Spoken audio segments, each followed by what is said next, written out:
going to say was, if you are truly, truly interested, and I know that you are, but I'm saying this as a disclaimer for anybody that ever hears this in the future as well.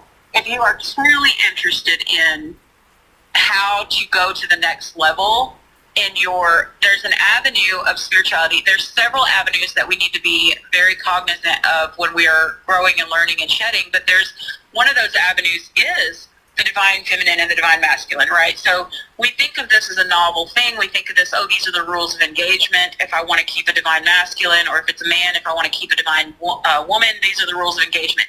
Yeah, on the surface, that's exactly right. You should follow these rules. But on a spiritual level, on a soul level, if you encounter a divine masculine, or if you're a man, let's just say divine counterpart. If you encounter your divine counterpart and you recognize it for exactly what it is, this person is sent to heal you, you are sent to heal them, this is going to be a great journey if you submit to it. On that level, there is this extreme amount of growth and ascension that you can experience if you'll listen to what I'm about to say, okay? But this is universal. So anybody that's listening to this in 5 years, or if you ever want to teach a lesson on this, when you master it, this is what you need to know, okay? Okay. So right now I just want you to, this is for all divine masculines and feminines. So, okay. So a man has got to feel like a man, especially a divine man. You have to submit to him. You have no choice but to submit to him. If you are a divine feminine and you know you're a divine feminine and you get the pleasure of encountering your divine counterpart in a masculine, your soul recognizes that you have to submit to him. And every woman that hears this feels that in a way. Right? So you know that it's almost involuntarily. You want to submit to him because you trust his leadership. But you need to remember that even on the hard days, when they're being a butthead, when you're being selfish, or when you're being in your feelings, or when they're being selfish, or when they're being in their feelings, you still have to remember that at the end of the day, yeah, that man did some petty shit today and it pissed me off because he was having a bad day and he didn't get enough sleep and whatever, fill in the blank, whatever. But at the end of the day, no matter how much I'm aggravated with this man, I'm still going to follow his direction. I'm still going to do whatever the plan was that he set out for our life. And actually, if I really want to make myself even more freaking humbled in this moment, I'm going to ask him what his plan is. I'm going to ask him, if you could create a blueprint for my life or for our life or just in general, what would the blueprint be? And if that man actually answers you and tells you what his senses tell him is the right direction for you or the right direction for y'all's relationship together or whatever, and you actually listen to it and you do the things that he says, that healing that's going to take place, even if a part of you is like, well, I don't really want to put back $100 a week to save for, I'm just giving you an example. That might not even be what he says. But, there's this earthly, there's this 3D part of us that's flesh that goes, oh, well, I don't feel the need in doing that. That's just unnecessary. Like, I think we're going to be fine. I don't have to do that. Even if you think that, even if you may even be right, he, as a divine masculine, needs you to do what he said. He needs you to do what he said. He needs you to be honest with him at all times. That's not saying that you have to have like this nervousness, oh, I'm going to get caught because I spent $5 extra or whatever. Like that's not a divine masculine.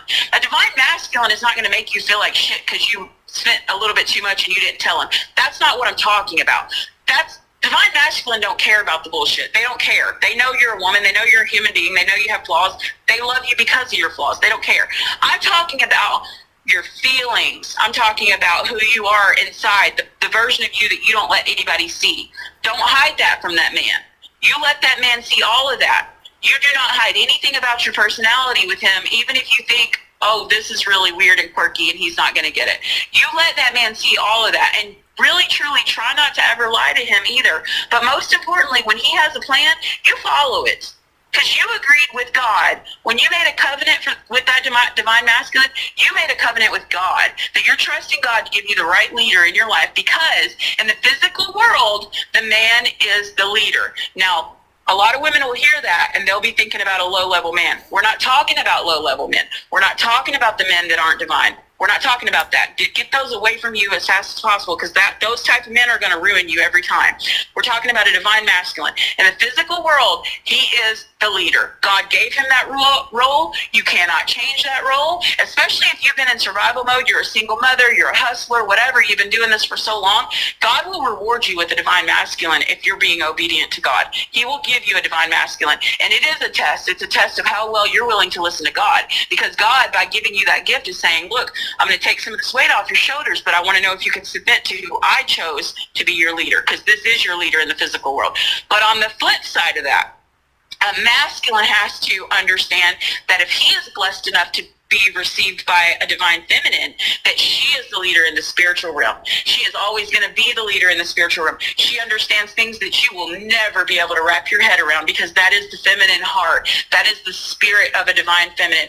We understand things that we have no reason to be able to understand. We could probably go toe-to-toe with the biggest theologists and physicists in the world explaining quantum leaping and the power of prayer and how thought affects something halfway around the world. A truly divine feminine could teach a college course on theology or physics or quantum physics without a single degree, because we understand it and we can go toe-to-toe with the world's smartest men on this topic. And so a divine masculine realizes, when he sees that divine feminine, he realizes she is my leader in the spiritual world.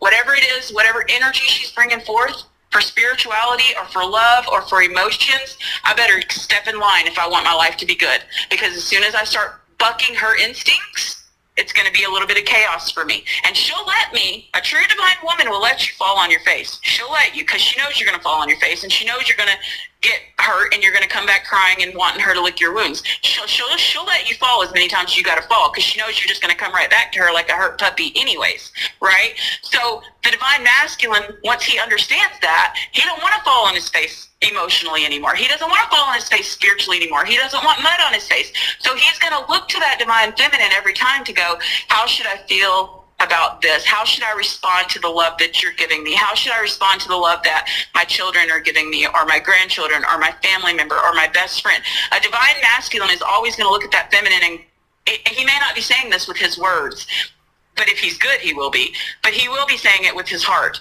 How should I respond best to the situations in my life that are not 3D? How should I respond to God? How should I respond to my children? How should I respond to you?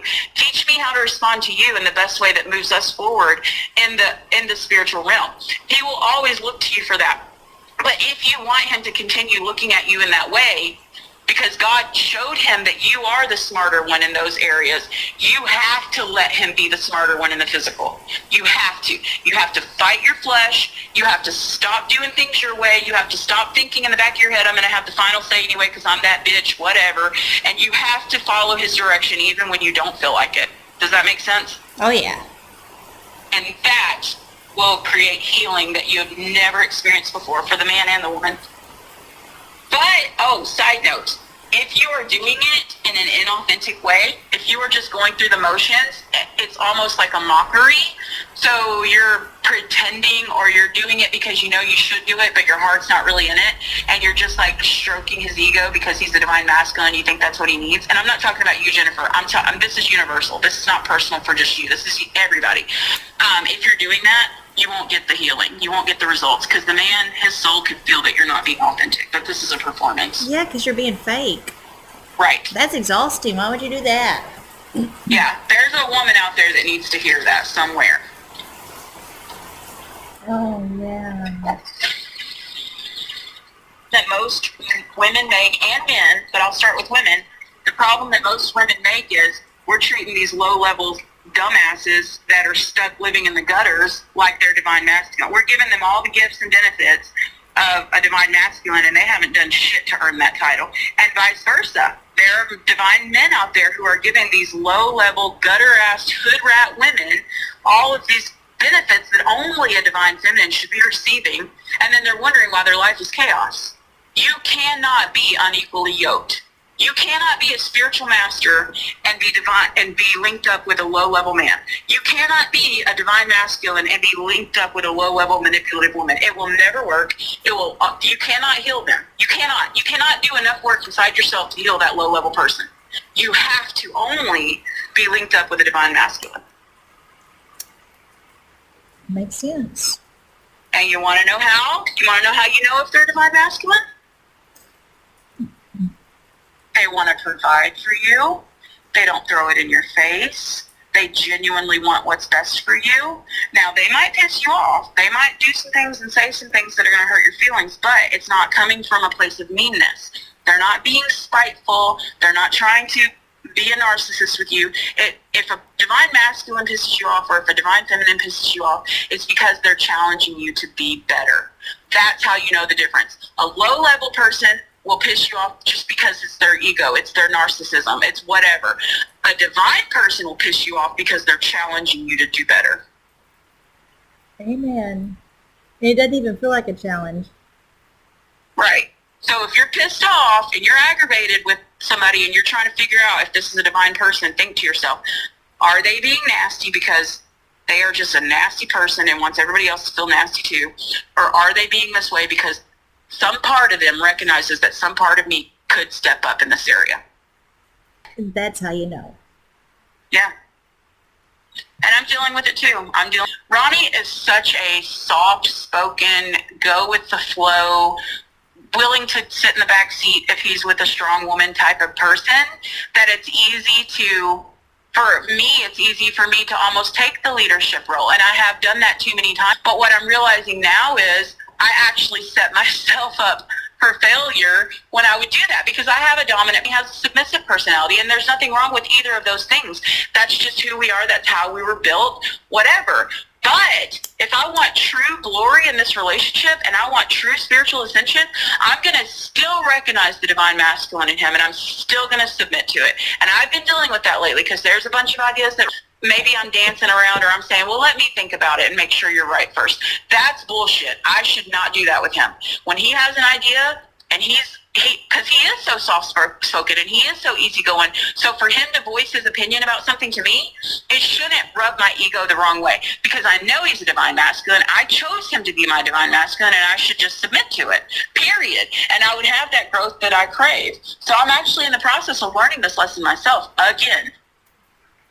We're learning beautiful lessons. One thing that Cressida told me that helps me, like if someone's saying something or giving me like their opinion, and if I'm aggravated in my mind, that's ego. But if I'm not aggravated with them saying it or something like that, then that's like my true feelings. Right. Because somebody can say something to you and you don't agree with it. But if you're not, this is how I perceive what you just said. If somebody says something to you and you don't agree with it, if you're not in your ego, you don't get mad. You're just like, oh, well, that's an interesting perspective. I'll definitely consider that. And you mean that with all your heart. You will consider it.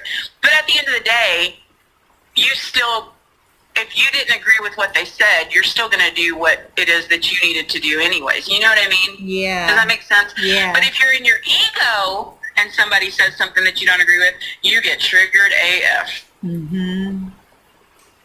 Yeah. And I didn't that was a lesson for me, and I'm sure it'll always be a lesson because it's just one of those human things. Same. But once it was in my awareness, I was like, oh, okay, it helps me with discernment. Right. That's exactly right. But I'm telling you right now, once you learn, and again, I am not speaking to you, Jennifer. I don't know who I'm speaking to, but there's somebody somewhere that's going to listen to this and need this, and I feel like I'm channeling for somebody. And it may be you. I don't know. It may be me, actually. I don't know. But once you learn how to just submit to that man and not in an abusive control way. If somebody is abusing you or controlling you, that is not love and that is not divine, and you need to get far away from that person. But if this is coming from he has this thought process about our life, and he has these ideas for how I can be better in this area, and even though my flesh don't want to hear that, my spirit recognizes that he's my leader, and I'm going to do those things. And once you start doing those things, joyfully, once you start doing those things, that man, his whole energy is going to switch up with you. His whole energy is going to soften with you. He's going to recognize that you're doing that, and he's actually going to start submitting to you in the spiritual world and letting you lead him in the spiritual world, which changes your whole entire relationship and life and your prosperity. And your lineage. Correct. Yeah, because... Right. That's how divine DNA is created. You're exactly right. You just tapped into something else I didn't even know I had inside of me. You're exactly right. That's how divine crystalline DNA is created. Yeah, when two healed people come together. Yeah, because what gave me the space to heal myself, and he had enough capacity in his own self of love for that space added to it. So it was like a seed with the perfect soil and the water and the light he brought to me. So it's, correct. It grows it. A divine man grows you. Yeah. And he doesn't even realize he's doing it. Right. I could say the exact same thing about so many years where I was just so unbalanced and so unhealed, and I was going through so much trauma, and this man just stood by me no matter how insane my mind became. Yeah. He never gave up on me. That's what I think about with, he loved me so much then and he loves me so much now. And I feel like I've completely like shifted like in who I am. Not in who I am, but in a lot of my ways I've shifted, and he still loves me. Yeah, like, I feel the same. Yeah, I didn't know what that must be the divine love. Right. Yeah, I didn't know what it meant to have complete trust in another human being until it finally clicked, because I had never trusted another human being before until I finally... Me too, and it was like a huge... I think that's what shifted in me. I was like, oh, I can breathe. Right. I can breathe and I can rest in your arms. Right, and I think, I have to on even a different level for that, because him teaching me that I'm safe with him, and him teaching me that none of this is performance-based, that was new for me. Everything in my life up until I got that was performance-based, and I didn't even know it. That's just how I had been conditioned. And so for Ron to make me understand that on a soul level with his unconditional love actually made my friendships better. It made me, because then I could start trusting you, for example. I could start fully, totally trusting you, because I understood what trust actually felt like now, you know? And I didn't need performance-based friendships anymore. Those fell away pretty quickly, because I understood, oh, this is what safe feels like. This is what trust feels like. Okay. I don't have to play a role for them to like me. Oh, okay. Yeah, find your safe. That's where you start. Right. Oh my gosh, like Mom says, acorn to oak tree. Mm-hmm.